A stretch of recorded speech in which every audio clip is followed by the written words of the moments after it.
북한에 등장한 20대의 새로운 지도자. 김정은 조선노동당 제1비서다.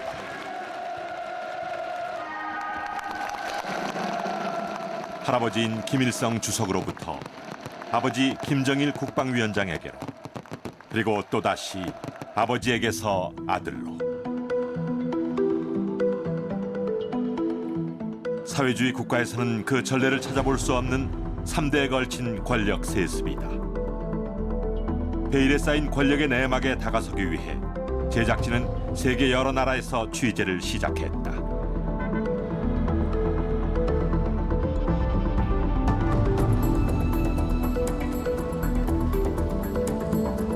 오랫동안 북한 관련 정보를 모으고 분석해온 정보기관의 전직 관료. 김정은이가 권력 장악을 하고 난 뒤에 그런 리더십을 충분히 발휘할 수 있냐 하는 문제는 아직은 미지수자 아닙니까? 근데 상대적으로 김정일보다는 김정은의 권력이 취약하고 권력층 장악력도 김정은만큼은 되지 못할 거고.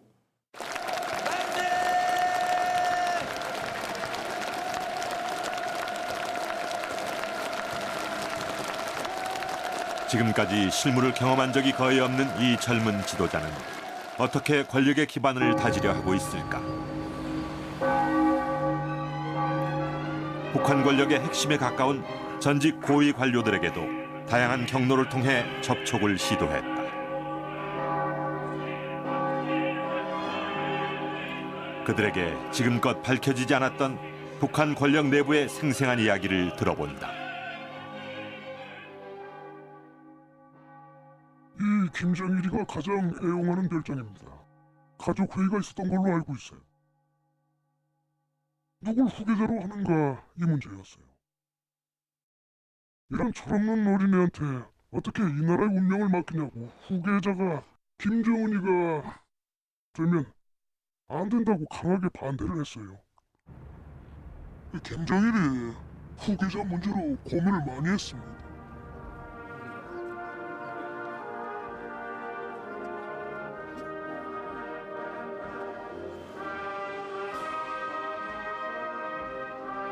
김정일 국방위원장과 그의 가족은 젊은 지도자를 선택했다.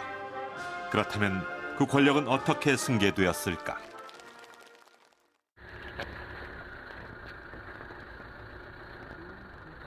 이번 취재 과정에서 제작진은 북한 내부에서 촬영한 귀중한 영상들을 입수하는 데 성공했다.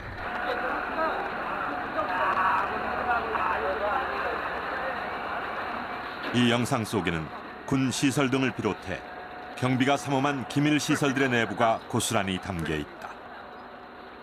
지도부의 충성을 맹세해온 군이나 당 관계자가 영상을 찍어 돈을 목적으로 다른 나라에 부정 유출하고 있는 것이다. 권력을 뒤흔들 수도 있는 이러한 체제의 구멍을 어떻게 통제하고 장악해 나갈 것인가.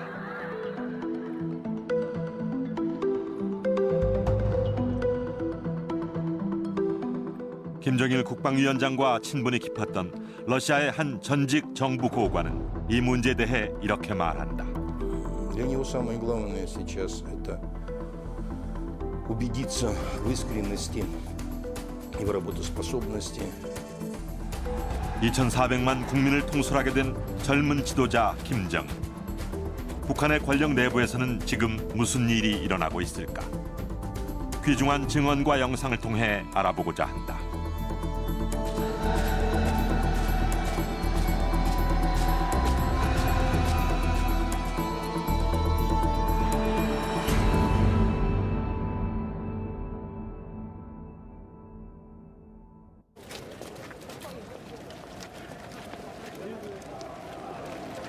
북한 최대 명절인 김일성 주석의 탄생 100주년 기념식. 김정은이 모습을 드러냈다.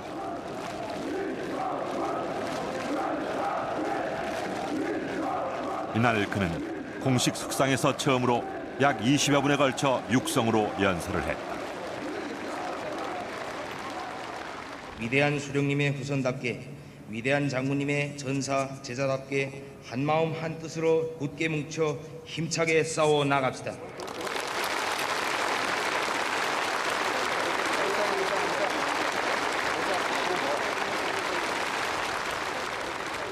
김정은은 국민들의 결속을 호소했다. 아버지인 김정일 국방위원장이 국민들 앞에서 한 번도 예언서를 한 적이 없었던 것과는 매우 대조적이다. 목소리는 그저 우리 위대한 수령님 목소리와 똑같습니다. 수령님을 그대로 닮으셨기 때문에 우리도 정말 눈물이 나오고 너무 기뻐서 저도 모르게 환성을 지르게 되었고.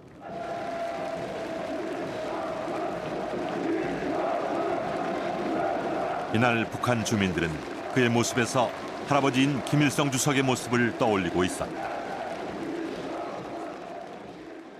머리 모양과 체격,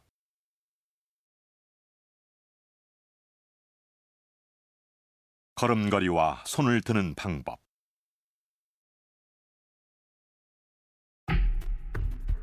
연설을 하며 몸을 약간 흔드는 행동까지 김일성 주석과 무척이나 흡사했다.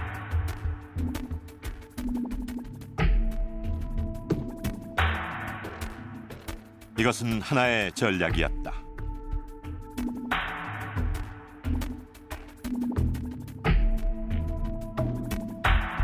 젊은 김정은은 세습에 의해 권력을 승계했다. 그렇다면 그는 그 권력을 어떻게 유지하려 하고 있을까?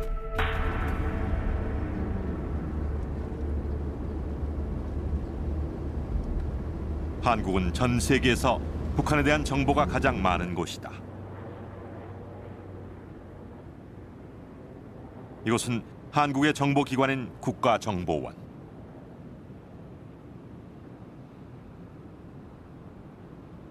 국가정보원의 총 예산은 연간 약 7천억 원. 2만여 명의 요원이 북한에 대한 정보를 수집해 분석하고 있다.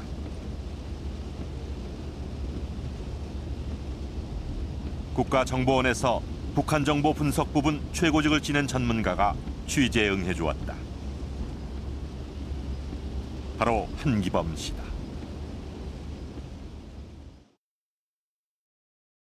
20년 넘게 북한 정보 수집을 담당한 그는 특히 지난 10년간 북한의 후계 체제에 초점을 맞춰왔다. 그리고 그가 분석한 내용은 대통령에게도 상세히 보고됐다.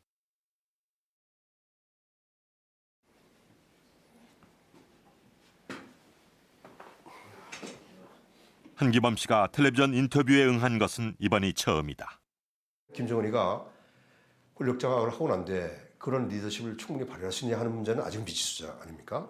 근데 상대적으로 김정일보다는 김정은의 권력이 취약하고 권력층 장악력도 김정은만큼은 되지 못할 거고, 그러니까 통치의 행태가 이렇게 측근을 이렇게 두고 막구 통치를 하는 게 김정일의 통치 행태인데, 현재까지 김정은의 그 통치 행태적인 그런 양상은 좀 더 이렇게 적극적으로 나서고, 그다음 가무들 속에 들어가고, 또 말을 많이 하고 뭐 하는 약간은 김일성에 가까운 그런 성향을 통치 행태를 보였어요.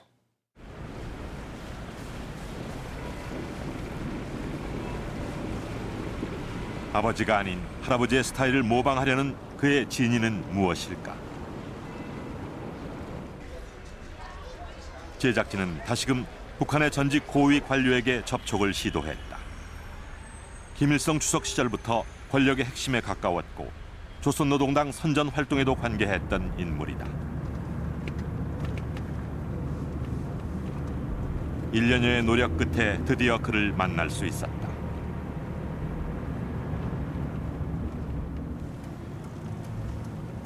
지금도 평양에 살고 있는 가족의 안전을 지키기 위해 신분을 절대로 공개하지 않고 영상과 음성도 비연주한다는 것을 조건으로 취재를 허락했다.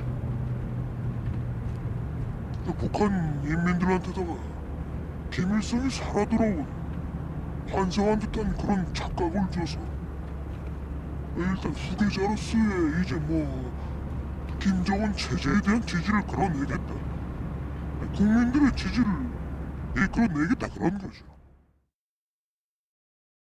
김일성 정치 때는 북한 사람들이 굶어 죽은 사람은 없었고, 비교적 옥수수 밥이라도 하루 3끼 먹을 수 있었고, 전기도 이제 공급받았고, 그랬기 때문에 모든 북한 내 모든 사람들은 김일성 시기를 그리워하고 있어요.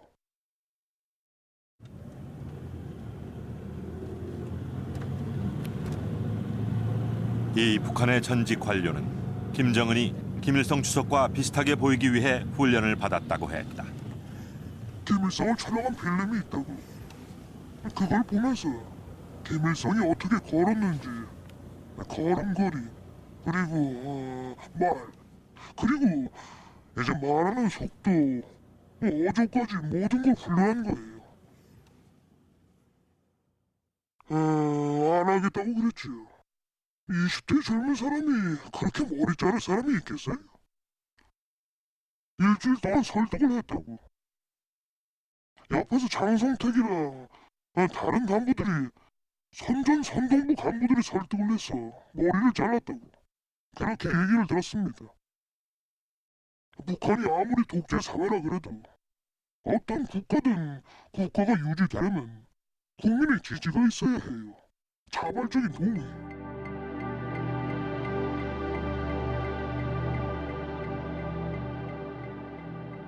김정은은 할아버지인 김일성 주석의 카리스마에 의지해 체제를 유지하고 싶어 한다. 하지만 원래 사회주의 국가에 있어서 권력 세습은 용납되지 않는 것으로 정권의 정통성을 뒤흔들 수도 있는 일이었다. 그렇다면 어째서 김정은은 세습에 의해 후계자가 되었을까? 한국의 국가정보원에서는 이러한 세습의 움직임을 일찍부터 감지하고 있었다. 2000년 초반에 들어서서 그게 2002년인지 몇 년인지가 정확히는 모르지만 권력을 자식한테 물려줘야 되겠다는 그런 생각은 한때 했던 것 같습니다.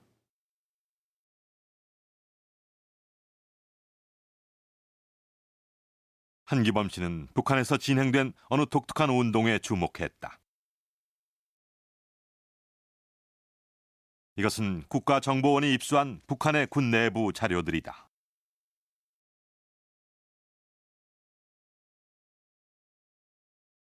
이 자료에는 어머님께 최대 감사를 바치자라고 쓰여 있다.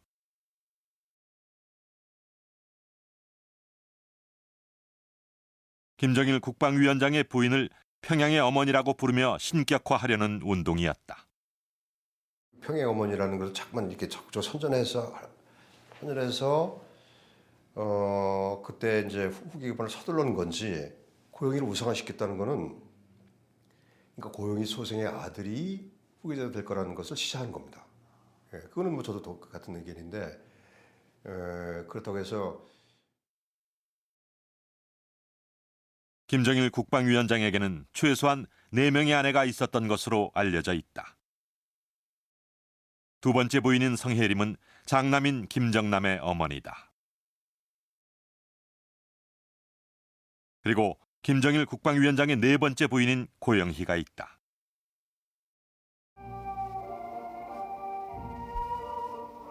당시 별다른 주목을 받지 못했던 고영희는 오사카에서 태어나 어린 시절 북한으로 건너간 제1교포 출신이다.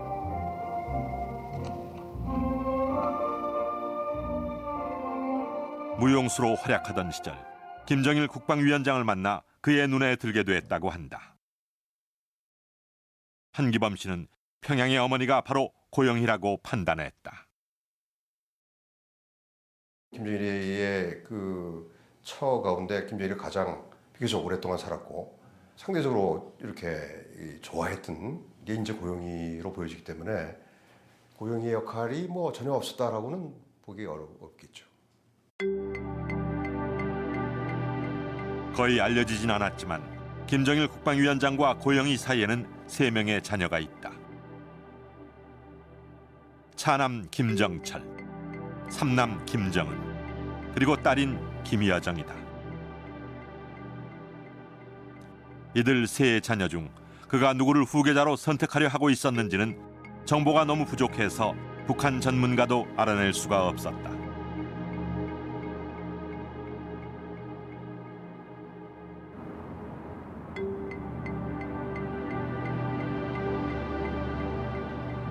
누구를 후계자로 해야 할지 김정일 국방위원장도 고민이 많았다고 한다. 그런데 북한과 관계가 깊은 러시아에서 이번에 새로운 사실이 밝혀졌다.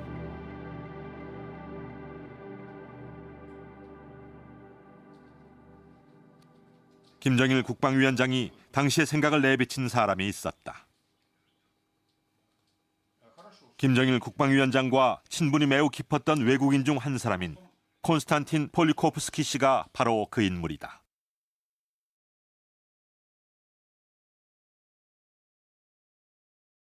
폴리코프스키 씨는 김정일 국방위원장이 러시아를 방문했을 당시 극동지역 전권 대표로서 그와 동행했다. 그리고 시베리아 철도에서 24일간 그를 그림자처럼 수행하며 일정을 함께했다. Кто будет, а кто впереди, а как вы планируете там дальше развиваться как государство, как руководство строить. Он тогда еще открыто говорил, что я вот на них ставлю ставку. Вот, он мне рассказывал про своих детей, вот, показывал фотографии, вот, что у него 2 старших сына. У меня есть младший сын и дочь еще. Вот. Они, и тот, и она, и он, они интересуются политикой. 네 자녀 중 밑에 아들과 딸은 삼남 정은과 그의 동생인 여정을 뜻한다. 김정은의 동생 김여정도 후계자 후보로 여겨지고 있었다는 사실이 처음으로 밝혀진 것이다. Вот, они занимаются коммерцией. Вот, там, удачно, неудачно, но они совершенно далеки от политики. И я, говорит, не вижу в них вообще-то наследников и, значит, что-то продолжение. Ну, где-то в ближайшие там, 10 лет я их подготовлю для того, чтобы или он, или вот младший сын, или дочь могли стать преемниками. Значит, так.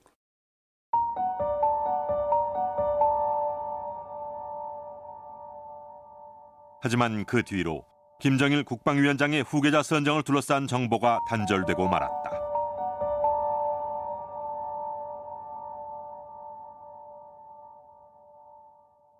(2004년) 고영희가 사망하자 그녀를 신격화하는 운동도 더 이상 진행되지 않았다.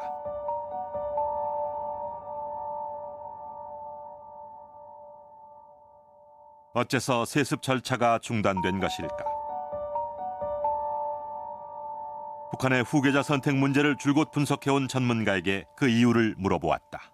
끝난 거는 아마도 이제 그때로서는 이제 김정일 건강에 자신감도 있고 또 자기 권력에 서둘러서 후계 문제를 거론했을 경우에 권력의 어떤 약화, 자신의 권력의 약화를 우려했지 않았나. 이렇게 이제 권력을 이렇게 넘겨주는 과정에서 자기를 배반하고 권력 암투가 생기잖아요. 자기가 종래에 갖고 있던 권력을 뺏길 수도 있고 새로 또 권력 암투가 일어나고 새로 경쟁해야 하는 불안한 상황에 놓이는 거죠.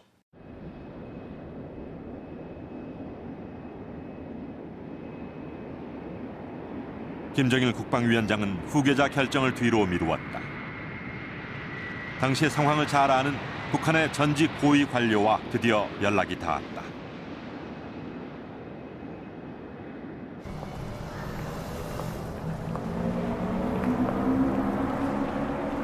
그와 만나기로 한 곳은 오스트리아 빈 시내에 있는 어느 작은 광장이었다.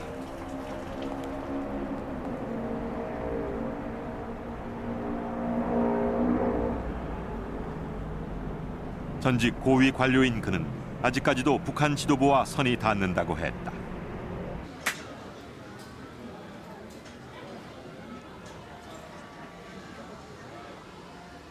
조선노동당의 자금 관리에 관여한 적이 있다는 이 전직 관료는 신분을 절대로 밝히지 않는다는 조건 아래 처음으로 취재에 응해주었다.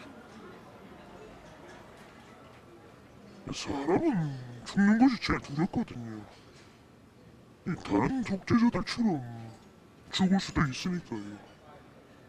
로마니아의 차우셰스크도 그랬고 독재자들이 처한 비참한 운명에서 벗어나기 위해서 항상 대비책을 생각했습니다. 김정일도 김일성이 살아있을 때처럼 자기 호위 사령부를 갖고 있었습니다.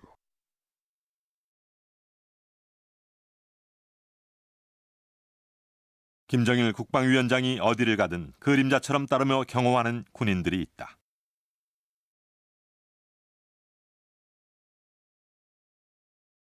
이들이 바로 호위사령부, 이른바 친위대다.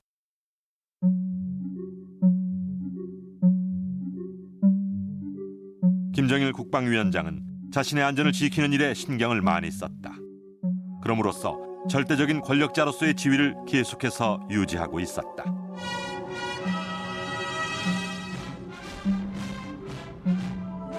그런데 후계자 결정을 서두르게 만든 사건이 발생했다. 2008년 9월, 북한 건국 60주년 기념 군사 퍼레이드가 열렸다. 그런데 이날 이상한 일이 일어났다. 군 최고 사령관으로서 열병식에 참가해야 할 김정일 국방위원장이 모습을 드러내지 않은 것이다.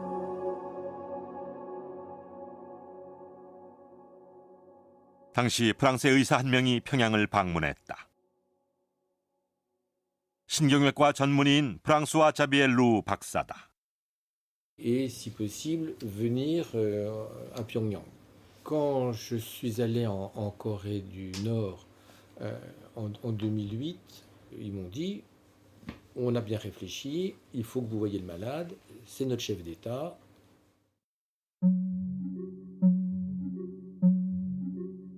루 박사가 안내받아간 곳은 평양 시내에 있는 한 병원의 집중 치료실이었다.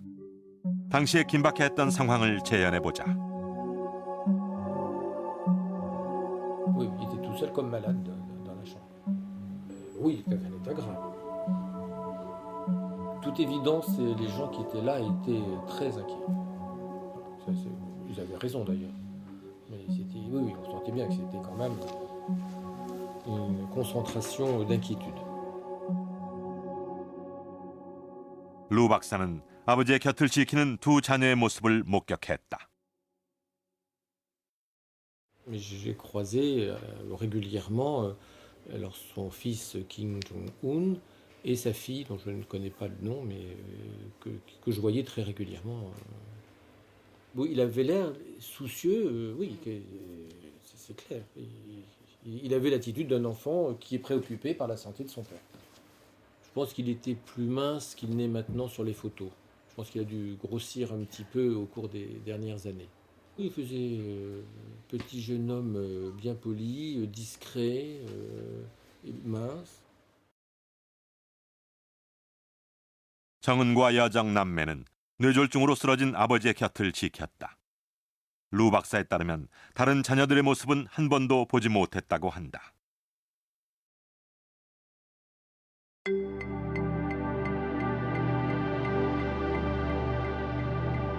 김정일 국방위원장의 병세가 호전됐다. 이 일을 계기로 김정일 국방위원장은 김정은을 후계자로 결정해 권력 승계를 위한 준비를 서두른 것으로 보인다.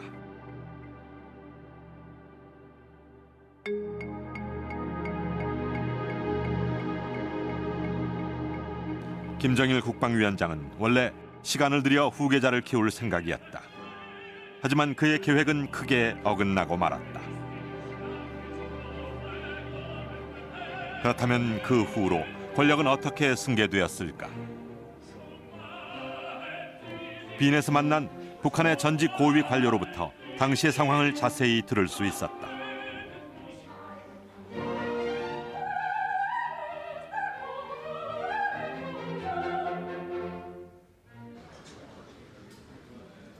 김정일은 3개월에 한 번씩 투석을 받는 상황에서 시간이 없다는 것을 알았습니다. 자기가 빨리 죽을 수가 있기 때문에 김정은에게 급하게 권력을 넘겨주려고 했습니다. 그는 또한 이 당시에 김정일 국방위원장 가족 사이에서 중요한 이야기가 오고 갔다는 사실도 말해주었다. 김정일이가 일단 뇌졸중으로 쓰러졌던 때부터는 가족회의라는 것이 비정상적이라고 열렸습니다. 여기에는 김정일의 동생인 김경희하고 김경희의 남편인 장성태 그리고 김정은이도 참가했습니다.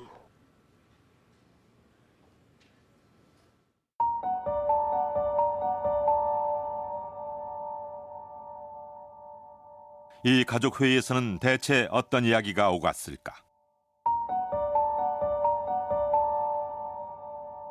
제네바에서 만난 또 다른 북한 전직 관료 역시 이 가족 회의에 대해 알고 있었다.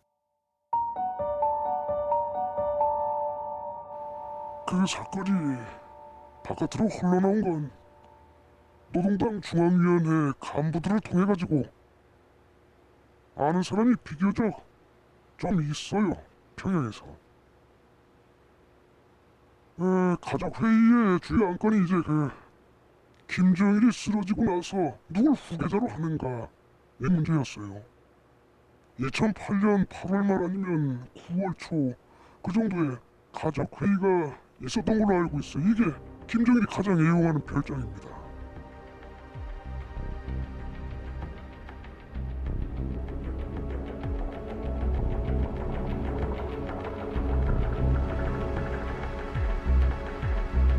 북한의 전직 관료 두 사람의 증언을 신중하게 조사하고 계속해서 취재한 결과 이 가족 회의가 후계 체제를 결정하는 데 있어 커다란 고비가 되었음을 짐작할 수 있었다. 증언을 바탕으로 당시의 상황을 재현해 보았다. 본인이 이제 건강 상태가 안 좋고 언제 다시 뇌출혈이 올지 모르고 수명이 길지 않다는 걸 알고 있기 때문에 후계자를 내정해야 되겠다. 본인의 생각에는 김정은이가 셋째가 후계자가 되는 것이 좋을 것 같다. 이런 얘기를 했어요. 이 이야기를 들은 김정일 국방위원장의 동생 김경희는 아직 준비가 부족하지 않느냐며 이 염려를 표했다고 한다. 오빠 무슨 소리 하냐고. 철없는 어린애한테 어떻게 이 나라의 운명을 맡기냐고. 그 옆에서 밥을 먹던 김정은이가 젓가락을 휙 던지고 밖으로 뛰어나갔대요.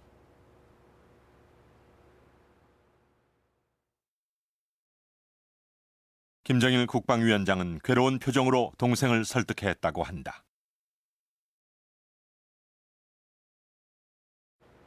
김정희도 이제 그때 당시까지는 정은이는 뭐 안 된다고 얘기했지만 대안이 없잖아요. 그럼 누가 되냐고. 그래서 김경희도 찬성한 거예요. 그렇게 알고 있어요. 할 수 없이. 이렇게 해서 김정일 국방위원장과 그의 가족들은 김정은을 후계자로 받아들였다. 그리고 이때부터 권력 세습 절차가 본격화된다. 김정은을 보호하는 경호부대의 존재만 보아도 그 사실을 알 수 있다. 총기를 소지하고 김정은을 보호하는 수많은 군인들은 바로 아버지인 김정일 국방위원장이 만든 호위사령부의 요원들이다.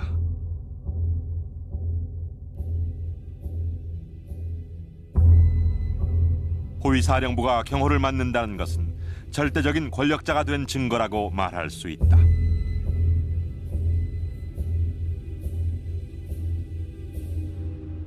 실제로 북한의 최고 지도자 앞에서 무기를 휴대할 수 있는 사람들은 친위대 사람들 뿐입니다. 김정은이가 쏴라 라고 하면 이유 여하를 불문하고 무조건 쏴야 합니다. 북한의 친위대는 최강의 부대거든요. 그 완벽한 최강의 부대를 김정은이가 다 넘겨받았습니다.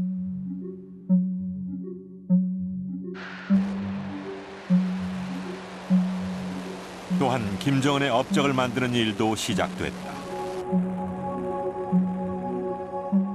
2009년 4월 북한은 미사일을 발사했다. 그리고 올해 공개된 당시의 영상을 통해 김정은이 아버지와 함께 미사일 발사장을 찾았던 사실이 밝혀졌다.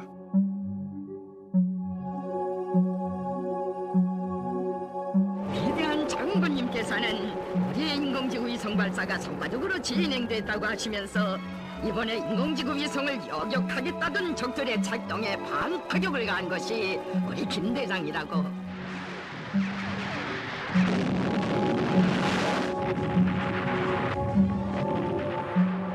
아버지인 김정일 국방위원장은 군부 시찰 시 김정은을 대동하여 김정은의 군 장악을 도와주었다.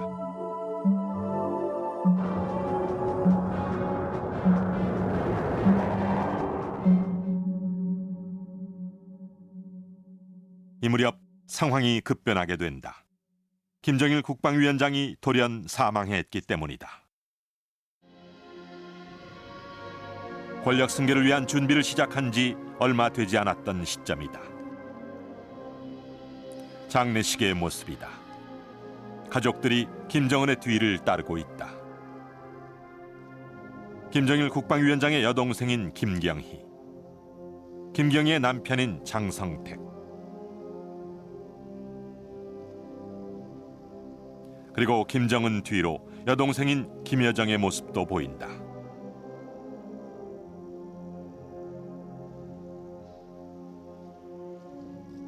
김정일 국방위원장을 보좌해온 간부들보다 한 발 앞에 서 있는 김여정. 이것은 김여정이 새로운 체제에서 큰 역할을 담당하고 있음을 시사한다. 김정일의 권력이 경륜도 작고 또 아직 그 모든 관직을 다 장악하지 못했지만 그래서 김정은이가 모든 경륜 정책의 내용이나 방향을 알 수 없는 상태에서 김정은이가 결정한다고 볼 수가 없는 거죠. 그래서 이제 그 중간에 있는 김정은이가 주도를 하는데 여러 개의 세력들이 도와주고 있다. 김정은 체제는 이렇듯 경축하는 분위기 속에서 첫 발을 내디뎠다. 그러나 당면한 과제는 녹록치가 않다.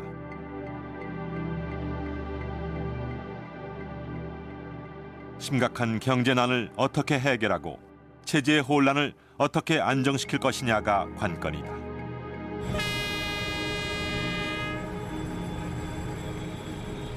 제작진은 북한 경제의 실상을 잘 알고 있는 인물을 만날 수 있었다.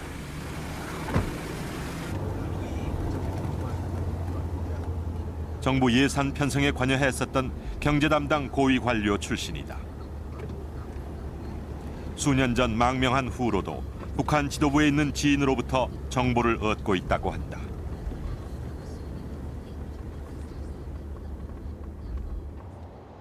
이 3년 내에 무슨 일이 일어날 것 같습니다. 북한이라는 경제 실체가 대단히 약하기 때문에 사소한 일을 계기로 서서히 좀 붕괴될 겁니다. 안정돼 있지 않아요. 지금 내부가 복잡합니다.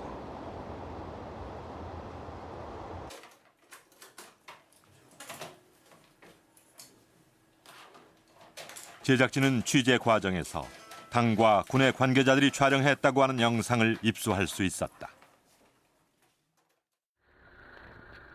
지금까지 외부에 공개된 적이 없는 북한 시설들의 내부를 촬영한 영상이었다.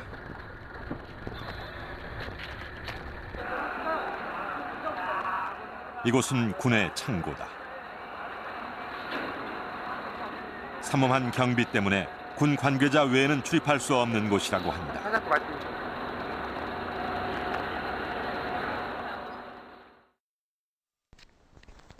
이곳은 국가안전보위부. 말하자면 비밀경찰 내부의 모습을 촬영한 영상이다. 모니터에 비친 사람들은 반체제적인 행위를 했다는 이유로 구속된 사람들이다. 이 영상은 외국의 정보기관 등의 팔목적으로 촬영된 것으로 이런 영상이 늘고 있다는 것 자체가 북한 사회의 혼란상을 보여준다고 할 수 있다. 당에서 돈이 없으니까 비서들이 이틀에 한 번씩 공급합니다.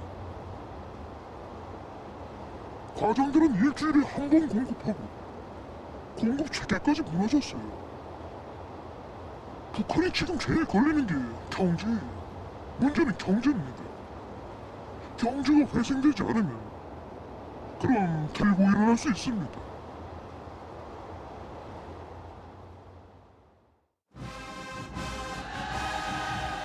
김정은도 인민들 앞에서 한 첫 연설에서 경제 재건의 필요성을 강조했다. 우리는 위대한 김정일 동지께서 경제 강국 건설과 인민 생활 향상을 위하여 뿌려놓으신 귀중한 씨앗들을 잘 가꾸어 빛나는 현실로 꽃피워 나가야 합니다.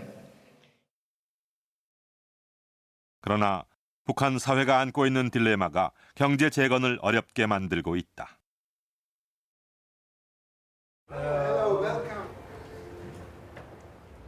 십 10년에 걸쳐 북한과 교류해온 스위스의 사업가 페릭스 아프트 씨. 북한과 관련이 있는 사업가가 취재에 응하는 것은 극히 이례적인 일이다.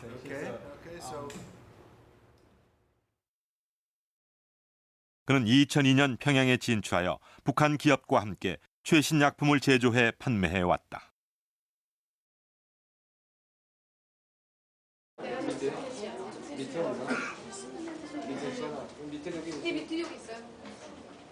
당시 북한은 경제 개혁을 실시하여 적극적으로 외국 자본을 유치하고 있었다. Yes, I felt that we were welcome. I mean, North Koreans were interested in our technology, in our know-how, and also in foreign investment to help revamp and modernize the infrastructure. 시장에는 많은 상품이 진열됐고 경제가 활성화됐다. 그리고 재산을 축적하는 사람들도 급속도로 늘어났다. In 2002, when I arrived, most people had dark clothes, olive green and brown and black clothes. Over the years, clothes became more colorful, more varied, even more fashionable. You felt it was the atmosphere was changing, slightly changing.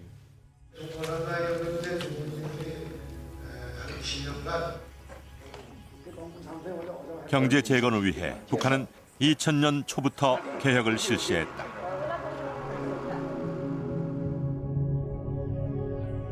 김정일 국방위원장은 개혁 개방 정책으로 눈부시게 성장한 중국을 직접 시찰했다. 북한에서도 부분적으로 시장 경제가 도입되었으며 성과에 따라 보수를 지급받을 수도 있게 됐다.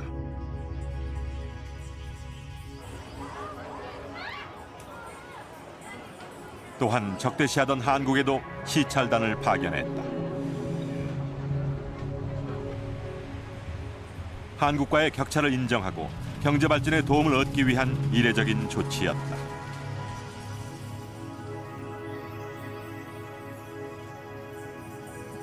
당시 통일부 장관으로서 북한 시찰단을 맞이했던 정세현 총장.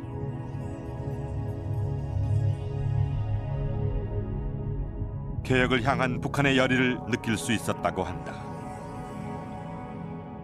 열심히 수첩에 메모를 하면서 계속 그 주인한테 질문하고 또 이 가게에 가서 질문하고 이러는 것을 이제 계속 보고 있었어요. 열심히 메모를 하는 걸 보고 기자들이 거기 가가지고 아니 뭘 그렇게 물어보고 막 메모를 열심히 하십니까?라고 하니까 광학공업상이 기자 선생, 내 눈은 2개밖에 없어. 근데 볼 게 너무 많소. 그 질문 좀 하지 마. 우리가 좀 적극적으로 협조를 하면 중국이 개방개혁한 뒤에 20년 걸렸던 일을 북한에서는 한 4, 5년 만에 이룰 수 있지 않겠는가 하는 기대도 가졌었습니다. 그러나 그러한 의지는 오래 지속되지 못했다. 2007년경부터 시장을 제한하는 등 시장 경제를 억제하려는 움직임을 보였기 때문이다.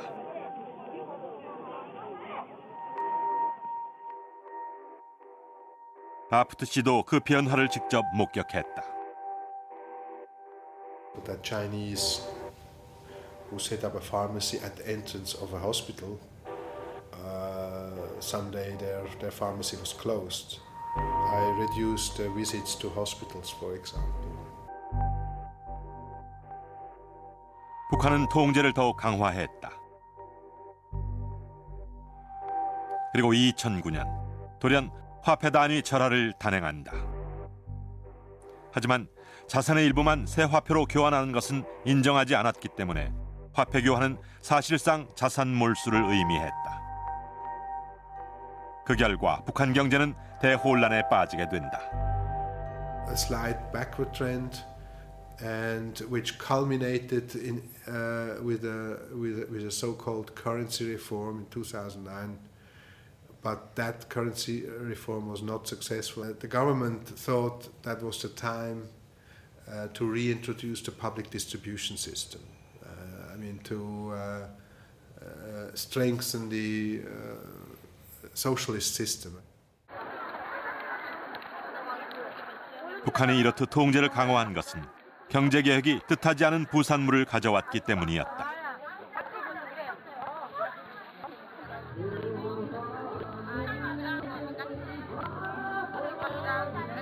지금까지 북한에 거의 전해지지 않았던 외국 정보의 유입을 막을 수 없게 된 것이다.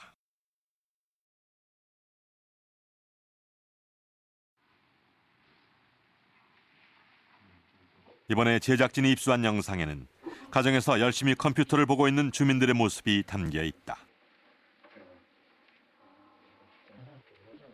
인터넷이 엄격하게 규제되고 있는 북한에서 사람들은 USB 메모리 등을 통해 외부의 정보를 접하고 있었다. 이건 뭐지?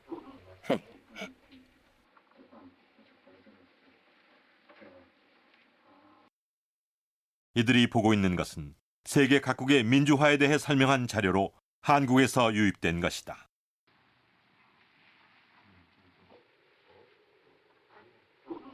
우리는 어디 있지? 저 밑에 있네. 10점 만점에 0.86이야. 이게 너무 낮은 거 아니야? 응?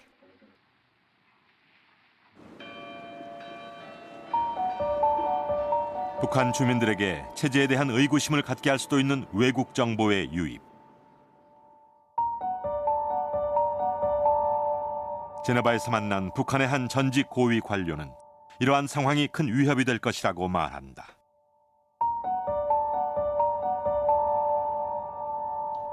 자본주의 문물을 받아들이면서 같이 정보가 유입되거든요. 정보가 유입되면 북한 주민들은 지금까지 어릴 때부터 교육받은 세뇌화, 오상화 교육이 거짓말이란 걸 알게 돼요. 외부 정보의 유입은 북한이 현 정권을 유지하는 데 있어서 독이에요. 독이 되는 거죠. 그뿐 아니라 지도부에 큰 충격을 준 사건이 일어났다. 김일성 주석으로부터 이어져온 숭고한 혁명 혈통이 짓밟힌 사건이었다.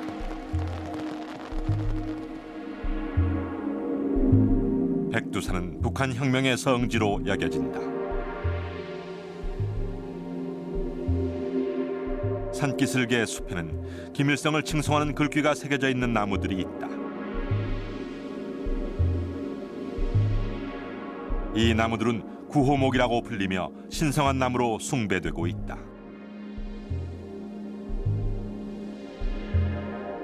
그런데 2007년 그런 구호목 중 일부를 누군가가 벌목한 사건이 벌어졌다. 돈을 벌기 위해 중국의 목재로 판 것이다. 김정일 국방위원장은 경로하여 이 사건을 비사회주의 현상이라고 비난했다. 사건이 일어난 지구의 책임자는 공개 처형당한 것으로 알려졌다.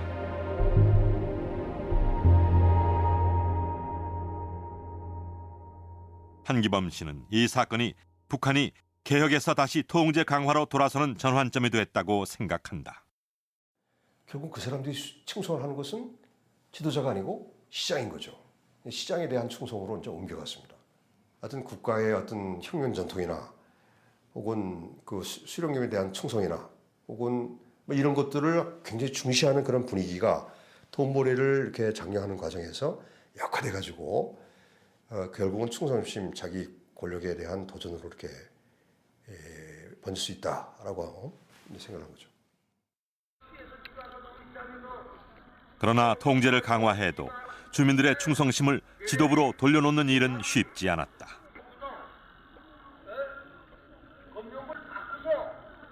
이 장면은 외국에서 들어온 DVD를 본 주민이 공개 재판에 회부된 모습이다.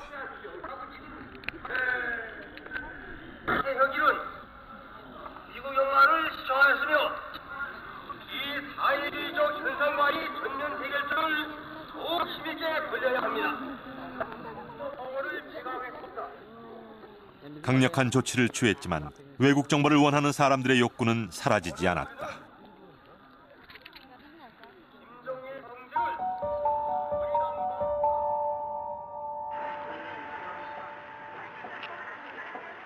경제를 재건하지 못하는 지도부에 대한 사람들의 불만도 높아져 갔다.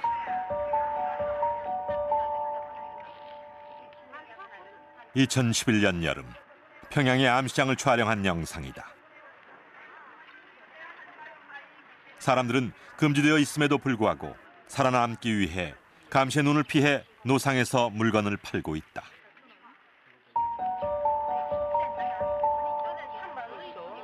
정부에 대한 비판도 서슴지 않고 한다. 국가가 우리를 위해 해준 게 뭐가 있어? 조금 벌어먹으려고 나선 건데 방해만 하고 말이야.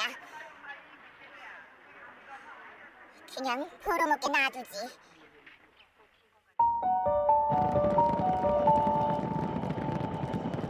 북한의 새로운 지도자 김정은. 그는 과연 북한이 처한 심각한 경제난을 극복하고 권력 기반을 구축할 수 있을까? 그래서 북한의 경제개혁, 근본적인 경제개혁은 이제 유일 지배 체제라는 이제 이 권력의 과감한 양보, 또 민생 군수 경제보다는 민생 경제를 활성화시켜야 되겠다는 본질적인 정책의 선택, 우선순위를 민생 경제에 우선되는 그게 없으면 개혁 개방을 선택할 가능성은 없어요. 사실은 자기들의 권력을 지키려고 하는 정책을 똑같이 해요. 새로운 정부가 들어서도 마찬가지입니다. 그게. Для него самое главное сейчас это убедиться в искренности и в работоспособности его окружения, которое с ним работают рядом, которое осталось от его отца. Вот они, Бога уже они себе выбрали, он есть этот Бог. Надо теперь убедить их, что он действительно Бог. Все будет нормально.